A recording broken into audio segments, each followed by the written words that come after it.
I have been obsessed with Metal Gear Solid 5 The Phantom Pain for the better part of a year now, and it's one of my favorite games ever. It's super detailed. You can approach situations from so many different perspectives. You can replay missions, trying different tactics and play styles. And for this reason, it has great replay value and also made me want to do a video on some of my favorite loadouts and favorite tactics and stuff that I do when I play the game. So let's get started. Right off the bat, I'd just like to mention how awesome this menu screen is. How you can see the weapons that you've been using appear in the chopper, and you see stuff appear on that bulletin board as you play through the game. As far as weapons go, my go-to is the Burkov TB. The silencer with the sleeping rounds. Basically, it's better than the original sleeper pistol because if you miss a shot, as you'll see later in the video, you can keep firing.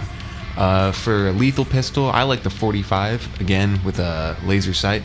And then, of course, the basic assault rifles, but just leveled up with extended barrels, suppressors, and extra scope magnification. The U and Arc with a drum magazine and extended barrel has great range because it's 7.62. Really like using this non-lethal shotgun, the air round I believe it is, with a silencer.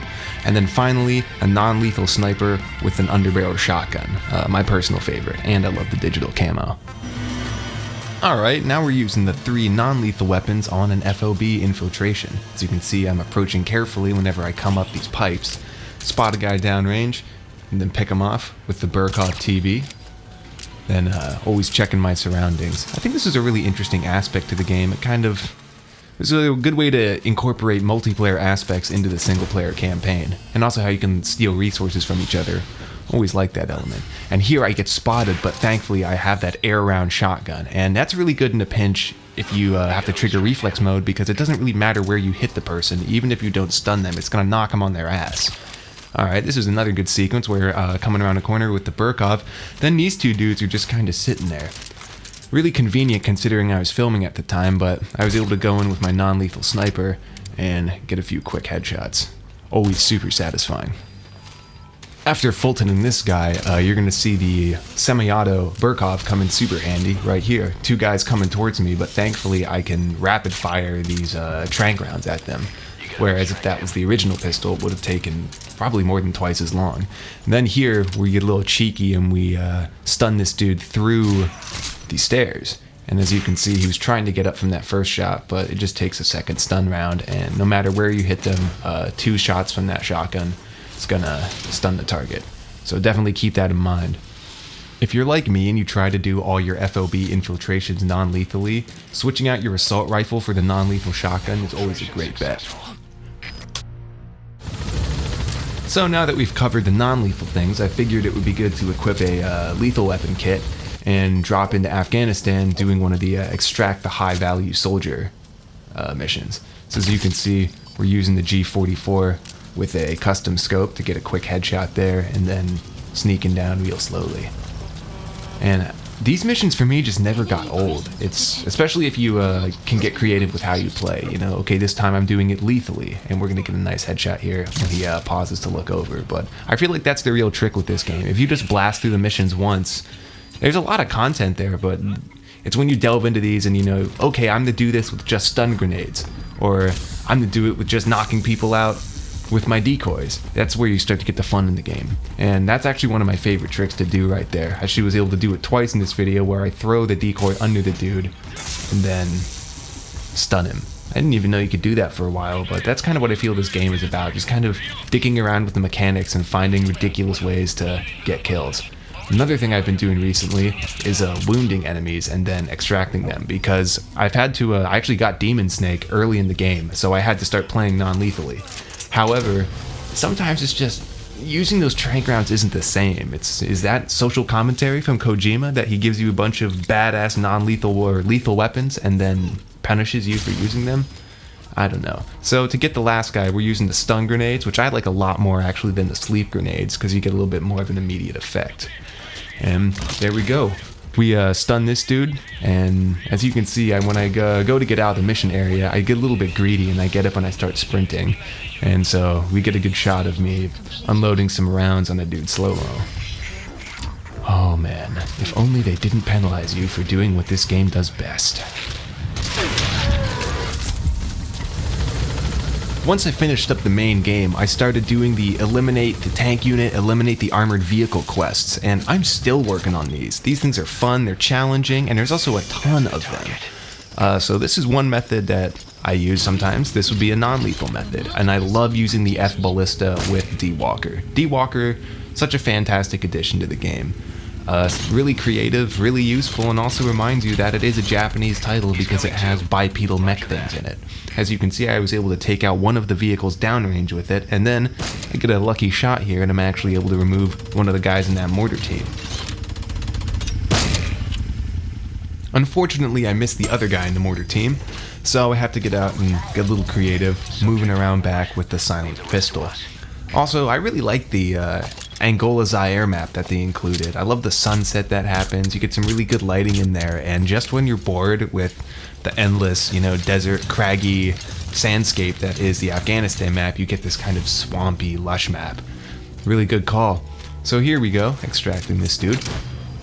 And then, now what we're going to do is move and use D-Walker's intercept mode, after we, of course, Fulton out another one of these vehicles. The Fulton system, definitely a fan of that too. However, once I unlocked the wormhole, as you can see over there, I felt like it got a little cheap because I could just run around Fultoning everything. One of my favorite things to do with D-Walker is intercept mode. And this was a great example. We had two guys on patrol coming up towards D-Walker, and he just goes to work. He actually takes out all of the enemies. After clipping those two dudes, he tranquilizes the two dudes down there. I found the buddy system as a whole really creative, and how each one has their perks and, their drawbacks. For instance, I was using D-Dog to spot enemies and find my target in the last video. However, the fact that they removed Quiet from the game, I never got that. I paid money to play as that character, and you're gonna take it away? God damn it. Here would be an example of doing a lethal vehicle mission using the CGM-20 rocket launcher. And man, do I love this thing. Firing 6 homing rockets at a time. When I'm, in the mood for destruction, it's pretty much my go-to.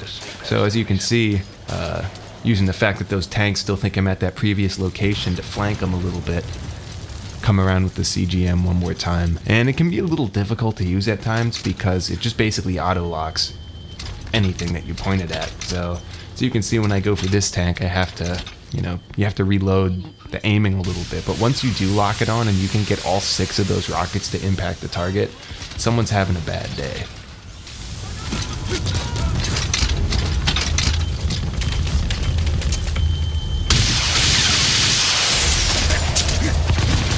Now that I got rid of that last tank, I'm going to pull out the UN ARC with the extended barrel and get some long-range kills with the assault rifle. So as you can see, when I do a little bit of a 2x magnification here, I look around, and then when I find my target, man, you can just go to work. That's just brutal. 2 to 3 bursts from that at, 70, 100 meters, and they're done. The UN ARC just seems to deal a lot more damage than the other assault rifles, and it has great range and accuracy. So some of the other enemies are kind of up this street. I'm, looking for muzzle flash and scanning. And sometimes when you hit dudes with this rifle, a dude will get wounded. But honestly, the majority of the bursts that you're going to fire at enemies will result in a lethal shot. Thankfully, I think I took that sniper bullet in some of my armor, so I'm able to look over, see the muzzle flash, and then waste that dude. Thankfully, I was able to knock out that guy with the rocket launcher before essentially removing this other guy. So as you can see, you can walk into an area or a village with, 7, 10 enemies, and if you're just deliberate with where you place your shots, you can take them all out with the UN ARC. This is another cool gizmo you're going to get in a later game. I actually just got this when I was making the video. It's a rocket launcher that fires a stun and Fulton blast.